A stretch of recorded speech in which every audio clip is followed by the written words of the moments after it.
Bem-vindos a mais uma aula de ciências. Eu sou a professora Jéssica e na aula de hoje nós veremos sobre as camadas terrestres, caracterização geral e comparação das camadas. Vamos lá? Então, quando a gente fala dessas camadas, é importante a gente lembrar primeiro as características do nosso planeta. Lembra que a gente já viu sobre o sistema solar, já vimos sobre as características de todos os planetas, mas hoje a gente vai frisar sobre o nosso planeta para poder entender melhor as suas camadas, tá? Então, quando a gente fala da Terra, a Terra ela é considerada um planeta telúrico, isso porque é um planeta formado basicamente por rochas, então ele vai ter uma superfície sólida, tá? E que é dividido aí em três partes principais. Que partes são essas, quando a gente fala da sua estrutura aí, dessa superfície sólida? Seria a crosta, o manto e o núcleo, tá? E cada camada vai apresentar características e também temperaturas diferentes, tornando-se mais quente conforme vai se aproximando aí do núcleo. Para vocês entenderem um pouquinho melhor, essa parte que a gente vê aí, onde tem a água, né? Onde tem a parte de florestas e tudo mais, é a parte que a gente chama de crosta, tá? É como se fosse a casca do nosso planeta. Já quando a gente fala do manto, o manto ele fica abaixo da crosta e o núcleo ele fica bem guardado. Eu posso dar um exemplo para vocês para ficar mais claro. Pensa, por exemplo, no chocolate sonho de valsa. O sonho de valsa ele tem aquela cobertura de chocolate, né? Aquela cobertura de chocolate eu posso comparar à crosta terrestre. Quando eu chego naquela parte, abaixo da parte que é só chocolate, aquela parte que é um biscoito, eu posso chamar de manto.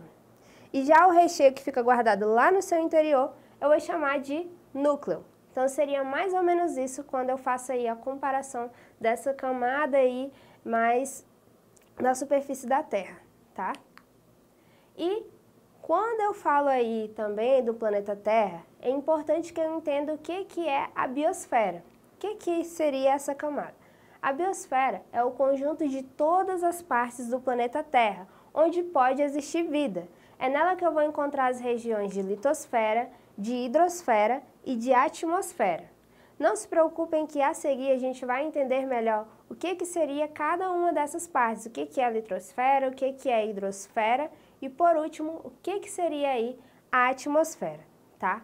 Então, além de tudo isso, né, além da gente ter a biosfera, que é esse conjunto aí onde os seres vivos vão ter condições ideais para estar existindo, é preciso que a gente tenha uma compreensão melhor do que seria a composição de cada uma dessas outras camadas adjacentes. Vamos começar aí a entender, por exemplo, o conceito mais geral de cada uma delas. Quando eu falo da litosfera, eu estou falando da parte sólida no nosso planeta, estou falando da parte que é formada por rochas. Quando eu falo da hidrosfera, eu estou falando da parte de água do nosso planeta, o conjunto todo de água, seja os rios, sejam os lagos ou seja os oceanos. Quando eu falo da atmosfera, eu estou falando da camada de ar do nosso planeta. E a biosfera seria todas as regiões do nosso planeta, tá? Então vamos conhecer agora com mais detalhes o que tem em cada uma dessas camadas. Quando eu falo aí da litosfera, a litosfera é a parte que eu estou falando aí do conjunto de rochas que vai dar essa superfície sólida do meu planeta. Então, quando eu falo da litosfera, é importante eu lembrar da primeira camada, que é a crosta terrestre. Lembra que eu falei para vocês que é essa camada mais superficial, que é onde a gente pisa todos os dias? A crosta terrestre, ela também pode ser conhecida como litosfera, é a camada mais externa da Terra, e ela é formada basicamente por rochas, né, por minerais, e esses minerais podem ser, por exemplo, o silício, magnésio, ferro, pode ser também o alumínio, tá? Essa primeira parte, ela vai ter aí uma composição de cerca de 10 km sobre os oceanos e entre 25 e 100 km sobre os continentes, tá? Vocês estão vendo aí nessa imagem do slide agora, o que eu estava comparando para vocês, ó, essa parte em azul aí, seria a crosta, tá? Adjacente aí, em verde, que está só em verde, seria o manto, e essa parte que está laranjado com amarelo seria o núcleo. Mas a gente vai entender mais detalhes só mais na frente, nas aulas posteriores, tá? E, seguindo, Então, a parte mais superficial da litosfera, ela vai estar recebendo o nome aí de crosta terrestre, que é onde os seres vivos vão conseguir fazer as suas habitações direitinho. Isso porque é nessa parte que a gente vai encontrar os recursos naturais que a gente precisa para realizar plantio e também para realizar construções, tá? Já que é a parte mais sólida que a gente tem. Seguindo aí, além da gente ter a litosfera, que é essa camada de rochas que eu estava falando para vocês, a próxima camada que a gente tem é a camada chamada de atmosfera. A atmosfera, gente, ela está em volta do nosso planeta. É a camada de ar, tá, que está nos envolvendo e que permite que exista vida aqui na Terra, já que todos os seres vivos basicamente precisam de ar, né, para sua existência, tá? E quando eu falo dessa atmosfera, ela tem uma subdivisão. E essa subdivisão acontece em 5 camadas. Eu tenho a camada chamada de troposfera, estratosfera, mesosfera, termosfera e exosfera. Imagina o seguinte, seria mais ou menos uma pessoa com vários casacos, um em cima do outro, onde cada um vai estar representando uma característica diferente, que é o que a gente vai entender agora quando a gente fala aí da atmosfera. Quando a gente fala dessa atmosfera também, é importante a gente saber que ela não é assim tão fina como parece ali na imagem, né? Na verdade, ela vai se estender por muitos quilômetros acima da superfície terrestre, sendo que existem alguns níveis que a gente não consegue alcançar de tão longe que é. Então, não é possível estimar, por exemplo, onde ela termina e onde começa o espaço interplanetário, tá? E além disso, o ar que vai estar compondo a atmosfera, ele não vai estar distribuído de maneira uniforme. Em alguns momentos ele pode estar em maior quantidade, em outros momentos ele pode estar disponível em uma quantidade menor. Quanto mais longe ele fica, tá, menor vai ser a sua disponibilidade. E um exemplo da mistura de gases que a gente pode ter aí é a famosa aurora boreal, tá? Que dependendo do hemisfério em que se encontra, eu consigo ter uma visualização melhor, mais nítida de como que ela é. E quando eu falo aí da atmosfera e suas camadas, um resuminho para a gente entender melhor de qual que é cada camada, a gente tem aí a camada onde fica mais próxima da gente, que é a troposfera, tá?